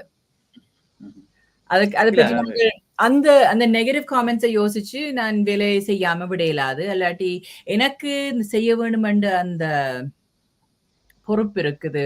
அந்த உணர்வு இருக்குது. So I am going to. இந்த ஆவணப்படம் உண்மையிலேயே அம் தமிழர்களுடைய பயணத்த, தமிழர்களுடைய um history, the historical context introduce பண்ணி உண்மையிலேயே தமிழர்களுக்கு நடந்து கொண்டிருக்கிறது ஒரு ஜெனசைடுன்றதை தான் நாங்கள் எடுத்து காட்டுறோம் இந்த ஆவணப்படம் மூலம். So that's the goal of it. Because இது நாங்கள் we tried a non-violent, தந்தை செல்வா மூலம் அந்த non-violent protest ட்ரை பண்ணினாங்க. ஆயுதங்களை எடுத்து ட்ரை பண்ணி பார்த்த நாங்கள். இப்ப நாங்கள் உண்மையில இந்த பாலிடிக்ஸ் மூலம் ஒரு பாதை இருக்க வேணும். அதே நேரத்துல கலை மூலம் இன்னொரு பாதை இருக்க வேணும்னு தான் நான் நினைக்கிறேன். ஏனென்ற கலை மூலம் சராசரியான மக்களுடைய ஹார்ட்ஸ் அண்ட் மைண்ட்ஸுக்குள்ள மனதுக்குள்ளேயும் நாங்கள் எங்களுடைய வலியை பதிவு செய்யலாம். அந்த அவேர்னஸ் ஸ்ப்ரெட் பண்ண வேணும். உண்மையிலேயே நாங்கள் இங்க கனடாவில் டெஃபினெட்லி இந்த டொராண்டோ ஏரியா பார்த்தோம் என்றால் ஐம் ஷூர் ஆஸ்திரேலியா நியூசிலாந்து அப்படின்னு தானே இருக்குமென்னு சில வேலை யூகேல எல்லாருக்குமே ஒரு தமிழால தெரியும். Your neighbor, your friend, somebody you work with is Tamil. ஆனா nobody knows our stories. Our history தெரியாது. So அந்த அவைகள் எல்லாருக்கும் எடுத்து காட்டக்கூடிய மாதிரியான ஒரு ஆவணப்படம் தான் நாங்கள் தயாரிச்சிருக்கிறோம். ஏனென்றா எங்களுக்கு எங்களுடைய வழி தெரியும், எங்களுடைய ஹிஸ்டரி தெரியும். ஆனா நீங்க யோசிச்சீங்கடா மாயா மாதிரியான பிள்ளைகளுக்கு அடுத்த தலைமுறைக்கு என்ன பெருசா ஒண்ணும் தெரியாது. ஏனென்றா எனக்கு கூட என்னுடைய மம்மி டாடி ஒண்ணும் சொல்ல இல்ல. நான் போய் கேள்வி கேட்பேன். என்ன நடந்தது? இங்க எங்க இருந்தீங்க? எங்க வேலை செய்தது?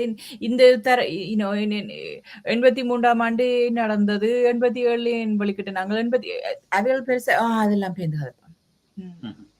இல்ல அவங்களுக்கு அது ஒரு பிட் எக்ஸ்பீரியன்ஸ். அத அவங்க ஷேர் பண்ண விரும்பாமல் இருந்திருக்கலாம். ஆனால் Alexa, stop. That trauma, they don't want to relive that trauma. So அந்த முறையில எல்லாரும் போய் பாத்தீங்கன்னா they don't want to. So அடுத்த தலைமுறைக்கு தமிழர்களுக்கு கூட மாயாண்ட பிள்ளைகளுக்கு என்னன்னு தெரியும், எங்களுடைய ஹிஸ்டரி என்னன்னு தெரியும், அதை நாங்கள் பதிவு செய்ய வேணும். ரைட்? ஸோ அந்த முறையில நாங்கள் இந்த ஆவணப்படம் என்னுடைய கதை, என்னுடைய வாழ்க்கை பயணம் மட்டுமல்லாமல் ஒரு சில வேற Canada for the most part Canada வாழ் தமிழர்களுடைய வாழ்க்கை பயணத்தை பதிவு செய்து ஒரு சாட்சியமாக பாவிக்கக்கூடிய மாதிரி ஒரு ஆவணப்படத்தை நாங்கள் தயாரிச்சிருக்கிறோம். So we need help. இது தனிப்பட்ட முறையா பொதுவாகவே தமிழ்ல ஒரு விடயம் ஒன்று, கடமையை செய், அது பலனை எதிர்பார்க்காதேன்னு சொல்லி ஒரு விஷயம் இருக்கு. இப்ப நீங்கள் கடமையை, இப்ப நீங்க சமூக சேவையில தொடர்ந்து ஈடுபட்டு கொண்டு இருந்தீங்க, அரசியல் உங்களை தேடி வந்தது. அது மாதிரி நீங்கள் உங்களோட கடமையை சரியா செய்து கொண்டே போனீங்களா அதுக்கான உதவிகள் நான் நினைக்கிறேன் நிச்சயமா உங்களை தேடி வரும். சோ அதை பற்றி கவலைப்படாதீங்க. அதுக்கு ஆனா சில நேரங்கள் அந்த யூனிவர்ஸ் ஒரு டைமை வச்சிருக்கு. அந்த டைம் வரைக்கும் நீங்கள் அதை செய்து கொண்டே தான் இருக்க வேண்டும். நீங்க we need the movies ready, we need to tell the world. So உங்கள மாதிரியான programs are going to help tell Tamil. நம் தமிழுக்கு நிறைய அதாவது ஃபாலோவர்ஸ் இருக்கிறாங்க. நிச்சயமாக உங்களுக்கு விருப்பமானால் அதற்கான விளம்பரங்களையோ அதை கொண்டு போய் சேர்க்கிறதுக்கு, சமூகத்துல கொண்டு போய் சேர்க்கிறதுக்கு நான் தயக்கம் இல்லாமல் அதை செய்ய தயாரா இருக்கிறேன். சில நேரங்கள் இப்போ சில நேரங்கள் இலங்கைக்கு போறதுக்கான விசாக்கள் கிடைக்காத சந்தர்ப்பங்கள் இருக்கலாம். ஆனால் அது பிரச்சனை இல்லை. ஏனென்றால் அதை நான் அனுபவிச்சிருக்கிறேன். என்றால் கடந்த இந்தியா விசாவும் நிராகரிக்கப்பட்டது. எவ்வளவு கஷ்டப்பட்டு ஃபைட் பண்ணி தான் இந்தியா விசா வாங்கினேன். அது பிரச்சனை இல்லை. அது வாங்குறதுக்கு ஆட்கள் இருக்கிறாங்க, விசா வாங்க ஆட்கள் இருக்கிறாங்க எனக்கு. அதனால பிரச்சனை இல்லை. நான் தயாரா இருக்கிறேன். அவற்றை அது காட்டப்பட வேண்டும் என்ற அது எங்களோட கடமை. நான் நினைக்கிறேன் எங்களோட கடமை. இப்போ நான் இன்றைக்கு இந்த தனிப்பட்ட ஃபேஸ்புக்ல ஒரு பதிவா போட்டிருந்தேன். அந்த நான் நினைக்கிறேன் சவுத் சூடான்ல ஒரு படம் எடுத்திருந்தாங்களா, ஒரு புள்ள சாகும்போது ஒரு கழுகு பார்த்து கொண்டு இருக்கிற ஒரு படம் இருந்தது. அந்த போட்டோகிராஃபர் பின்னால அவர் ஒரு மன உளைச்சல்ல செத்து போனார். ம். அப்ப அது மாதிரி தான் நாங்களும். இப்ப பலஸ்தீன்ல ஒரு ஒரு அநியாயம் நடந்து கொண்டிருக்கு. இப்ப நாங்க பார்த்து கொண்டு தான் இருக்கிறோம். எங்களோட ஒண்ணும் செய்யல. ஆனால் ஒரு 15, 20 வருஷம் பிறகு நாங்க சாக இருக்கிற டைம்ல நாங்கள் யோசிப்போம். இத நாங்க பார்த்து கொண்டு தானே இருந்தோம். நாங்க என்ன செய்தோம்? ஒரு ஒரு ஒரு ஒரு ஒரு $10 காசு தானும் குடுத்தோமா? என்று நாங்கள் எங்களுக்குள்ள கேள்வி கேட்கிறோம். அப்ப அது மாதிரி தான் இதுவும். எங்கட கண் முன்னுக்கு நடந்த ஒரு ஒரு சோகம். நான் அது அது அது வந்து அது அது நிச்சயமா அதுக்கான அது எந்த வகையிலயா இருந்தாலும் நிச்சயமா அதுக்கு உதவிகளை செய்யறதுக்கு தயாரா இருக்கிறேன். நான் அது போலவே எனக்குன்னு தனிப்பட்ட சில விஷயங்கள் இருக்கு. அதுவும் நிச்சயமா அது என்ற தனிப்பட்ட கருத்துக்கள். என்றாலும் மற்றவர்களது உணர்வுகளை அதாவது அது எனக்கு எதிராக இருந்தாலும் நான் அதை கொண்டு போய் சேர்க்கறதுக்கு நான் தயாரா இருக்கிறேன் என்பதை நான் வெளிப்படையாவே சொல்றேன். பல இடங்களில் சொல்லியும் இருக்கிறேன். எனக்கு சில விமர்சனங்கள் இருக்கு. சில விடயங்கள்ல நான் அது கருத்து முரண்பாடு இருக்கத்தானே வேணும். கருத்து வேறுபாடுகள் இருக்கு. ஆனாலும் அதுக்காக மத்தவண்ட கருத்தை வந்து கொண்டு சேர்க்கிறதுலையும் நான் நிச்சயமா ஒரு ஊடகவியலாளரா நான் துணை நிற்பேன் என்றதையும் நான் சொல்லிக் கொள்றேன். சரி, எங்கிட்ட ஒரு நேராக ஒரு ஒரு இலங்கையில் ஒரு மூத்த பாடகர் நீண்ட நேரமாக ஒரு காத்து கொண்டிருக்கிறார். உங்கள்ட்ட ஒரு கேள்வி கேட்கறதுக்காக அல்லது உங்களோட பேசுறதுக்காக அல்லது உங்களோட ஹாய் சொல்றதுக்காக இணைஞ்சிருக்கிறார். நான் அவரை இணைச்சு கொள்ளலாம்னு நினைக்கிறேன். பார்ப்போம். அவர் தொடர்ந்து ஸ்டூடியோல காத்திருக்கிறார். எங்களோட வாட்ஸ்அப் குரூப்ல நாங்கள் லிங்க் கொடுப்போம். இப்ப நீங்க பேசிக்கிட்டு இருந்ததால நான் உங்களை இன்டரப்ட் பண்ண இல்லை. Maybe Mubarak Ilyas from Sri Lanka. அவர் ஒரு பாடகர். 50 வருஷமா பாடிக்கொண்டு இருக்கிறார். முபாரக், நீங்க ஏதாவது கேள்வி கேட்க விரும்புறீங்களா? இல்ல, நான் இதை நல்லா ரசிச்சு இது முதலால நான் இதை ஒண்ணுமே எனக்கு தெரியாது. அடி துணியே தெரியாது, உண்மையை சொல்றேன். So I was listening to this. இது என்ன நடக்குது, I got something on this. கொஞ்சம் கொஞ்சமா தெரியப்படுது, அவ்வளவுதான். சரி, ஓகே. நீங்க வந்ததும் வந்தீங்க. இப்ப ராதிகா இவ்வளவு நேரம் பார்த்துட்டு இருந்தீங்க. ஒரு பாட்டை பாடிட்டு போங்க. ஒரு சின்னதா ஒரு பாட்டை பாடிட்டு போங்க. எஸ். அவங்கள நிம்மதி எடுக்க விட மாட்டீங்களா? பாவம் தானே அவங்க. இல்ல, நீங்க ஒரு பாடகர், ஒரு ராதிகாவை நினைச்சு ஒரு பாட்டு பாடுங்கிறேன். ராதிகாவுக்காக ஒரு பாட்டு பாடுங்க. 2 வரி பாடுங்க. ராதிகா, உங்களோட ஒரு ஃபேவரட் தமிழ் பாட்டு சொல்லுங்க ராதிகா. I don't know, நீங்க என்ன விரும்புறீங்களோ பாடுங்க. சரி, ஓகே, நீங்க பாடுங்க. ஒரு பாட்டு உங்களோட அந்த B.H. அப்துல் ஹமீத் அவர் சொல்ற மாதிரி இப்ப நான் உங்களுக்கு சொல்றேன். உங்கள் அபிமான பாடலை பாடுங்க முபாரக் இலியாஸ். அவள் ஒரு நவரச நாடகம், ஆனந்த கவிதையின் ஆலயம், தழுவிடும் இனங்களின் மானினம், தமிழும் அவளும் ஓரினம், அவள் ஒரு நவரச நாடகம். போதுமா? நன்றி. நன்றி முபாரக் இலியாஸ். அவர் ஒரு பெரிய பாடகர், ஒரு கிட்டாரிஸ்ட். அவர் வந்து Facebookல பார்க்காம லிங்க் கிடைச்ச உடனே இங்க நிகழ்ச்சியை வந்து இங்க பார்த்து கொண்டு இருக்கிறார். நீங்க Facebookல பார்க்கலாம் முபாரக் இலியாஸ். நன்றி. சரி, இப்போ நிகழ்ச்சியில் இணைய விரும்புபவர்களுக்கு Facebookல் லிங்க் Facebookல் இல்ல மட்டிங்கும் வாட்ஸ்அப் எமது குரூப்பில் லிங்க் கொடுக்கப்பட்டிருக்கு. வேணும்னா கேட்கலாம். ஆனால் இன்னும் கொஞ்ச நேரம் தான் நிகழ்ச்சி இருக்கும் என்றதையும் சொல்லிக் கொள்றேன். நிறைய கேள்விகள் வந்திருக்கு ராதிகா. நான் அதை எல்லாத்தையுமே கேட்க நான் நினைக்கல உங்களுக்கு டைம் இருக்கும் என்று. ஆனால் முடிஞ்சால் உங்களுக்கு பிறகு டைம் இருந்தால் நீங்க அந்த கேள்விகளுக்கு பதில் சொல்லலாம். ஆனா இந்த கேள்வியை இப்போ இருக்கிற இந்த பலஸ்தீன பிரச்சனையில் இதை நான் கேட்கிறேன். நீங்க விருப்பப்பட்டா சொல்லலாம், இல்லாட்டி விடலாம். பலஸ்தீன பிரச்சனையில் கனடாவில் நிலைப்பாடு என்ன? நம் தமிழ் எம்பியை பலஸ்தீனிய ஆதரவாளர்கள் தேடுவதாக சுவரொட்டிகள் ஒட்டப்பட்டுள்ளதாக அறிகிறேன் என்று சொல்லியிருக்கிறார். ஒரு தமிழ் எம்பியை பலஸ்தீன ஆதரவாளர்கள் தேடிக்கொண்டிருக்கிறாங்களாம் என்று சொல்லி மிஸ்ஸிங் என்று சொல்லி ஒரு போஸ்டர் ஒட்டப்பட்டிருக்காம். யார் என்றது உங்களுக்கு தெரிஞ்சிருக்கும்னு நான் நம்புறேன். நானும் அந்த போஸ்டர்ஸை பார்த்தேன். தமிழ் வாசிப்பீங்களா ராதிகா? அதான் வாசிக்கிறேன். ஓகே, வாசிங்க. நீங்கள் வெகுவா வாசிப்பீங்க, நான் கொஞ்சம் ஸ்லோவா தான் வாசிக்கிறேன். நல்லது, அது நல்லது. இந்த பிள்ளைகள் வாசிக்கிறாங்க இல்ல, அதான் எனக்கு தமிழ் பேசுறாங்க வாசிக்கிறாங்க இல்ல, அதுதான் எனக்கு இருக்கிற கவலை. அதான் சொன்னது, தமிழ் படிக்க வேணுமென்ற, தமிழ் மொழி அறிஞ்சிருக்க வேணுமென்றது மிக முக்கியமா இருந்தது எங்களுக்கு. ஸோ சின்னலேயே எழுத வாசிக்க பேசுறதுக்கு மம்மியவே மிக முக்கியமாக அழுத்தங்கள் தந்தவன். ஸோ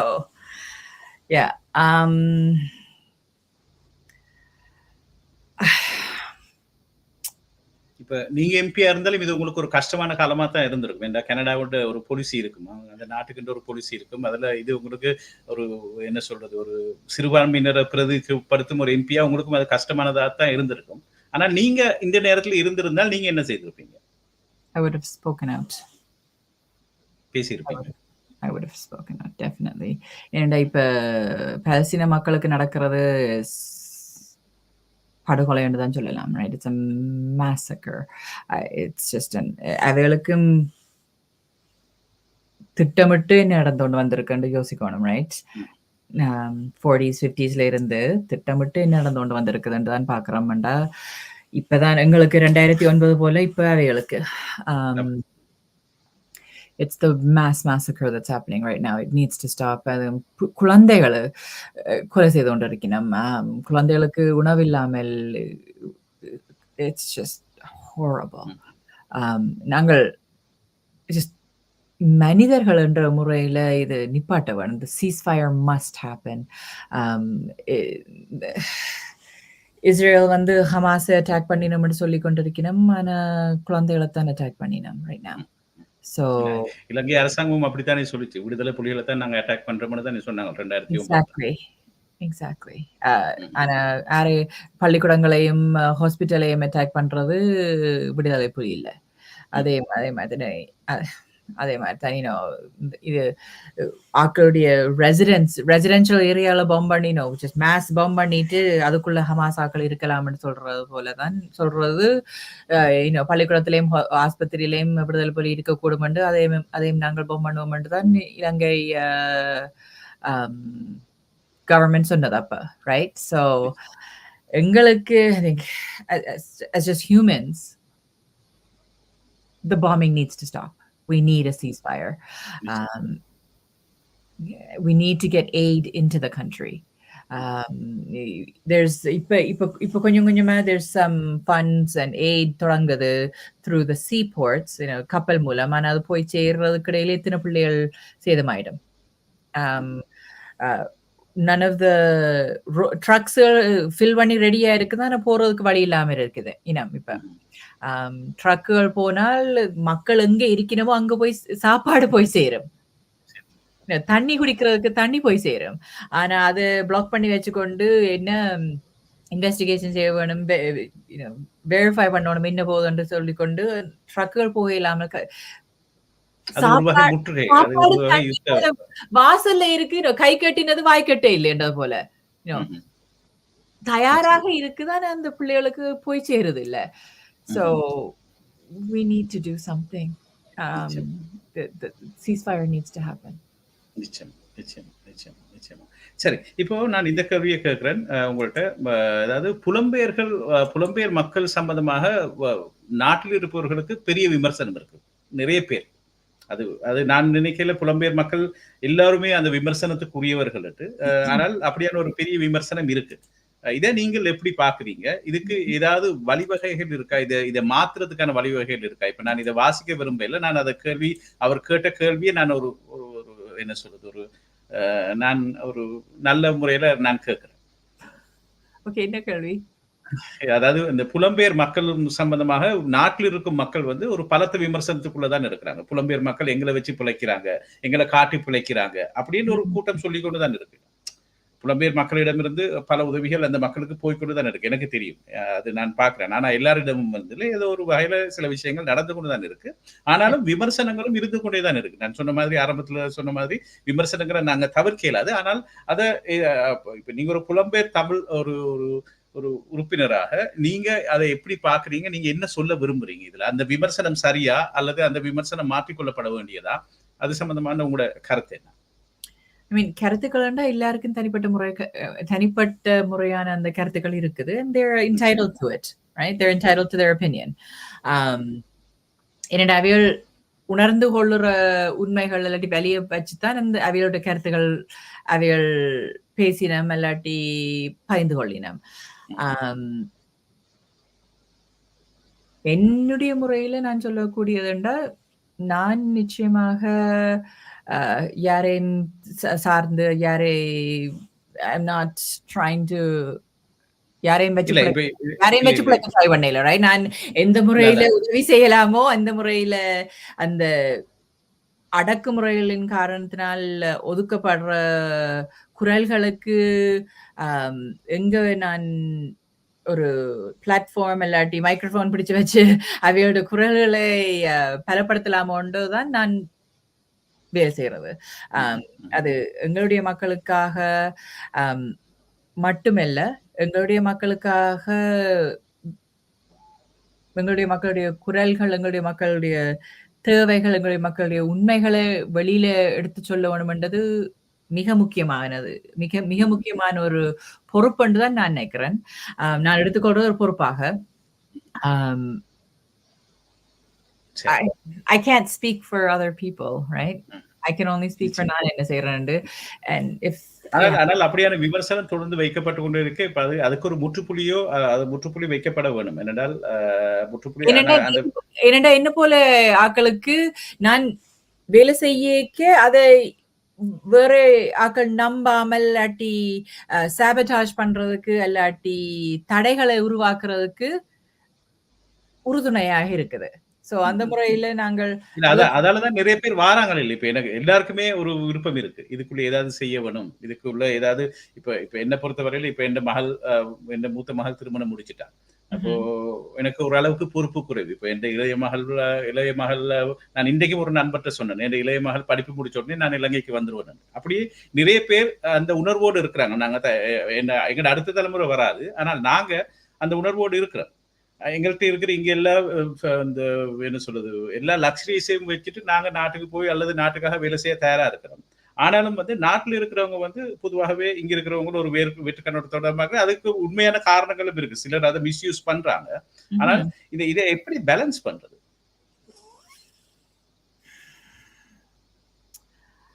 I think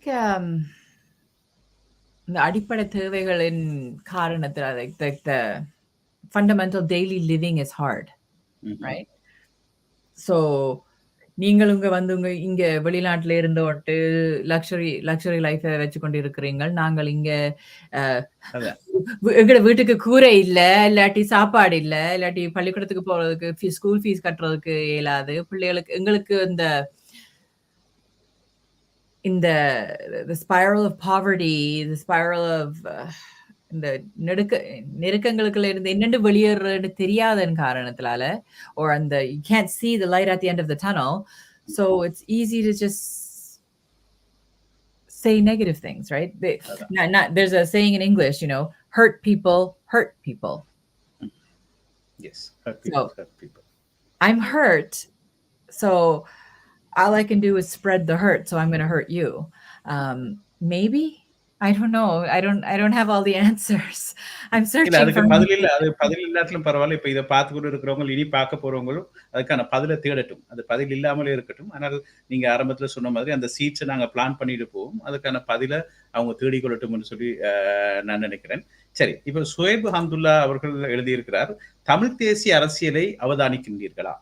அண்மைய தமிழரசு கட்சியின் தலைமைத்துவ முரண்பாடுகள் பற்றி என்ன நினைக்கின்றீர்கள் என்று நீங்க ஒரு கேள்வி உங்களுக்கு முன் சுஹைப் ஹம்துல்லா முன் வச்சிருக்கிறார். தமிழ் தேசிய அரசியலை அவதானிக்கிறீர்களா? அண்மைய தமிழரசு கட்சியின் தலைமைத்துவ முரண்பாடுகள் பற்றி என்ன நினைக்கின்றீர்கள்? இதை நீங்கள் மானிட்டர் பண்றீங்களா? இல்ல கொஞ்சம், not really. I don't think it's right for me to have an opinion in the area உண்மையில. I know ஒரு அதை பத்தி பேசுறதுக்கான நிகழ்ச்சி இது இல்லை. இது அரசியல் நிகழ்ச்சி இல்லை. உண்மையில கேட்கப்பட்டதால நான் நினைக்கிறேன் அதை தாண்டி போகக்கூடாதுன்றதுக்காக அந்த ஒப்பீனியன்ஸ் நாங்க வந்ததால கேட்டேன். சரி, இப்போ உண்மையில நான் இன்னும் ஒரு 10-15 நிமிஷம் நிகழ்ச்சியை செய்யலாமா நாங்கள், அல்லது நீங்கள் உங்களுக்கு போக வேண்டிய இடம் இருந்தா போகலாம், அல்லது இன்னும் எனக்கு பேசுறதுக்கு நிறைய விஷயம் இருக்கு. ஆனால் உங்களுக்கு டைம் இருக்குமான்னு தெரியாது. அதால இன்னும் நிகழ்ச்சியை மேபி பிளான் பண்ணுவோம். நிச்சயமா. அது ஏதாவது நாங்கள் ஒரு ஹெடிங் ஒன்று வச்சே பிளான் பண்ணலாம். பிறகு வேறுமனால் ஒரு கலையங்கத்தோடு இது ஒரு ஜென்ரல் டாபிக். இது ஒரு ஜென்ரல் டாபிக். ஓகே, சரி. இப்போ ராதிகா, இப்போ ஒரு இந்த அரசியலையும் இல்லை, நீங்கள் இப்போ உங்களோட லைஃப்ல நீங்க வேற முகங்களோட வேற விஷயங்களோட செய்து கொண்டு இருக்கிறீங்க. ஆனா உங்களுக்கு ஏதாவது ஒரு பிளான் இருக்குதா? எதிர்காலத்துல நான் தமிழர்களுக்காக இதை செய்ய வேணும், இதை நான் இந்த கோலை நான் அச்சீவ் பண்ண போகணும், அல்லது தமிழர்களுக்காக இல்லை, கனடிய மக்களுக்காக அல்லது அப்படியானவர்களுக்காக இந்த கோலை நான் அச்சீவ் பண்ண போகணும், திஸ் இஸ் மை டார்கெட் என்ற மாதிரியான ஏதாவது ஒரு ட்ரீம், அதாவது வந்து அது அது நடக்கும் நடக்காமல் போகலாம், அது வேற விஷயம். ஐ ஹேவ் அ ட்ரீம், அந்த மாதிரி ஏதாவது இருக்கா? I have lots of dreams, but right now it's சில நேரங்கள் அதற்கு யாராவது ஒரு ஏஞ்சல் கேட்டுக்கொண்டு இருக்கலாம் தான். But right now it's a reality, and that's the film, is that the Tamils genocide needs to be taken to the world stage, and that's my dream from 10 years ago that I've worked on. Dream under right? It becomes a goal, and then you work towards it. You plan and you work. You have to plan to work the plan. So that's what I did, and that's what I'm doing. And in the Avana Padam unmeliye, we need to take it to the world, and we need help. Thaniye cheyyeladu. Thaniye thodangi இப்போ ஒரு 200 300 I don't even know எத்தனை பேர் சேர்ந்து தான் நாங்கள் இப்ப இத செய்து முடிச்சிருக்கிறோம். I need help. This is my current project. என்னென்னால் எங்கட கையில தான் எங்கட தயாரிப்பாளர்கள் தான் பெரிய பெரிய தயாரிப்பாளர்களா இப்ப இருக்கிறாங்க. எங்கட கையில தான் இப்ப பணம் இருக்குன்னு சொல்லி இந்திய சினிமா துறையை நம்பிட்டு இருக்கிற ஒரு காலகட்டத்தில் இருக்கிறோம். ஆனால் எங்கட கதைகளை சொல்றதுக்கு எங்கள்கிட்ட பணம் இல்லை. அதுதான் உண்மையான ஒரு எங்கட கதைகளை சொல்றதுக்கு எங்களுக்கு பணம் இல்லை, துணை இல்லை. அதுதான் உண்மையில ஒரு கசப்பான விஷயம். சரி, ராதிகாட்ட கடைசி கேள்வி கேட்கிறேன், இதோட நான் உங்களை விடுறேன்.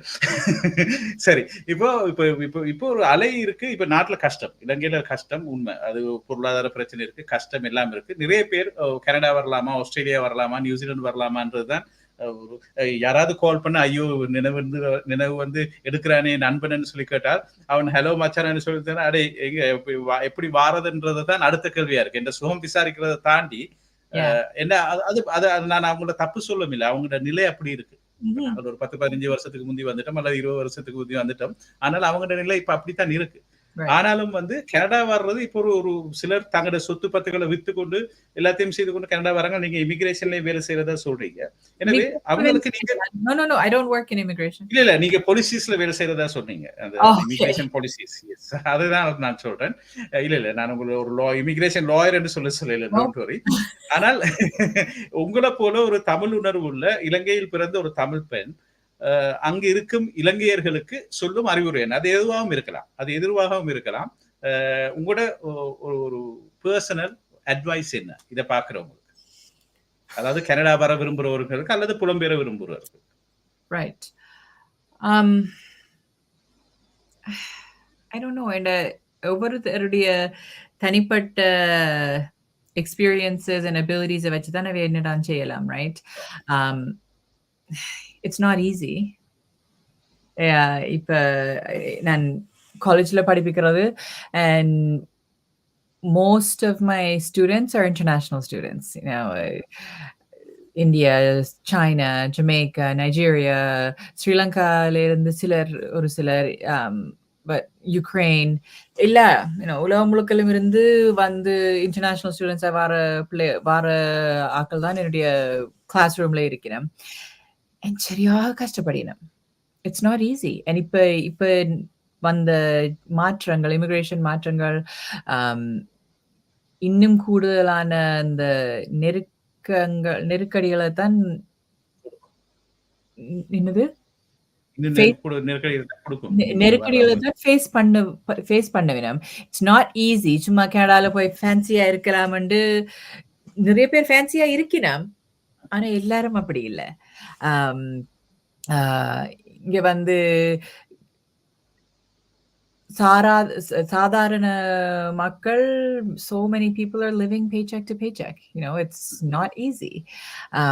ஆனால் it's so much better, right? எவ்வளவு கஷ்டங்களை ஃபேஸ் பண்ணணும் என்றாலும் it's still better. ஏனென்றால் you have human rights. You have freedom of speech. It's a democratic country. It's a beautiful country, right? So அந்த முறையில it's not going to be easy, ஆனால் it's better than living within an oppressive state. எங்க வந்து முன்னேறலாமோ, அ அந்த நிறைய opportunities இருக்குது. ஆனா, you know உடனே நான் நாளைக்கு கனடாக்கு போறேன். நாளண்டைக்கு நல்ல சொகுசான வாழ்க்கை இருக்க போதுன்னு நம்பிக்கொண்டு ஒரு இடம் போயிடலாது. கனடா, யுஎஸ் எங்கேண்டாலும் உண்மையில நான் நம்புறேன். வெளிநாட்டுக்கு போறது இட்ஸ் நாட் ஈஸி. கஷ்டம். இந்த யார் எடுத்து உங்களோட பேசினாலும் இல்லாட்டி யாரா இருந்தாலும் எங்களுடைய வாழ்க்கை பயணத்தை பற்றி எடுத்து பேச வலிக்கிட்டால் உணர்ந்து கொள்ளலாம். நாங்கள் எத்தனை தடைகளை தாண்டித்தான் நாங்கள் சிலர் நல்ல சொகுசான வாழ்க்கை வாழினம். ஆனா பலர் உண்மையிலேயே எத்தனை கஷ்டங்களை தாண்டி வந்து நெருக்கடிகளை தாண்டி வந்து இல்லாட்டி இன்றைக்கு கூட நெருக்கடிகளை முகங்கொண்டுதான் இருக்கிறோம். முகங்கொண்டு இருக்கிறோம். ரைட்? ஸோ ஆனால் அந்த இலங்கை அரசின் ஒடுக்குமுறைகளும் அல்லாட்டி அந்த நெருக்கடிகளுக்குள்ள வாழ்றதை விட மேபி இட்ஸ் பெட்டர். இல்ல அதைத்தான் நானும் சொல்றேன். இப்ப ஒரு 4-5 வருஷத்துக்கு முன்னால் எனக்கு அந்த கால் வந்தா நான் சொல்லுவேன், நீ இங்க வந்து கஷ்டப்படுறது அங்க வந்து கஷ்டப்பட்டு கோடீஸ்வரன் ஆகலாம்னு சொல்றேன். ஆனால் இப்ப யாராவது கால் பண்ணி கேட்டா சொல்லுவேன், அங்க கஷ்டப்படுறது இங்க வந்து கஷ்டப்படு, பரவாயில்ல ஒரு 4-5 வருஷத்துல தலையை தூக்கலாம்னு தான் நான் இப்ப சொல்றேன். That is my personal advice. Exactly. Yeah, it's not going to be easy. But there's a path forward. There is, and the you can't see the light at the end of the tunnel. There is a little, here, wait for the play with words, huh? Wait for the play on words. There is a little ray of hope that there is a possibility for success. Canada has every opportunity. Anna, நீங்கள் சரியான வழியில வாங்க. திட்டமிட்டு சரியான வழியில பயணித்து பகல் இரவுண்டு பயணித்தால் definitely முன்னேறலாம். 4-5 வருஷம் நீங்க சொன்ன போது 4-5 வருஷத்துல தலை நிமிர்த்தலாம். கோடீஸ்வரனை வரையிலுமோ இல்லையோன்னு தெரியாது, தலை நிமிர்த்தலாம். அது சொல்லுவேன்.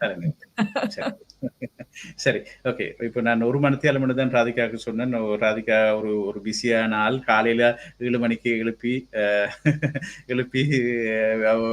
இப்போ நிகழ்ச்சியில சேர்த்திருக்கிறேன். நன்றி ராதிகா, எனது அன்பு அழைப்பை ஏற்று இந்த நிகழ்ச்சியில வந்து இவ்வளவு நேரமும் உட்கார்ந்து நேர்கள் கேள்விக்கு எந்த கேள்விக்கு பதில் சொன்னதுக்கு நன்றி. நீங்க சொன்ன மாதிரி மீண்டும் ஒரு நிகழ்ச்சியில நாங்கள் சந்திப்போம். நிச்சயமா ஒரு பெண்கள் சார்ந்த நிகழ்ச்சியாகவோ அல்லது உங்களோட அனுபவங்களை பகிரும் வேறொரு நிகழ்ச்சியாகவோ இருக்கலாம். என்றாலும் அதுக்கு நன்றி கூறி உங்களுக்கு நான் நமது நேர்கள் சார்பாக விடை தரேன். நன்றி நிகழ்ச்சியில் இணைத்துக் கொண்டதுக்கு. நன்றி சார். ஆம் சொந்தங்களே, இன்று இப்போ கனடாவில் காலை 7 மணி. கனடாவில் இந்த நிகழ்ச்சியில் இப்போது ராதிகா இணைந்திருக்கிறார். அதுபோலவே இன்னும் இன்று இரவு உங்களது நேரப்படி கனடா நேரம் இரவு 9 மணிக்கு மதியழகன் அவர்கள், கனடாவின் மூத்த சொட்கோ விஎன் மதியழகன் அவர்கள் எமது நிகழ்ச்சியில் இணைந்து கொள்கிறார். எனவே அவரையும் அவரது கதைப்பமா நேரலையும் காண தவறாகிறது என்று கேட்டுக்கொண்டு நானும் இன்றைய நிகழ்ச்சியில் இருந்து விடைபெறுகிறேன். விடைபெறும் நான் உங்கள் அன்பின் சர்தார். மீண்டும் இன்னும் சிறிது நேரத்தில் நாம் மதியழகன் அவர்களோடு சந்திப்போம். நன்றி, வணக்கம் சொந்தங்களே.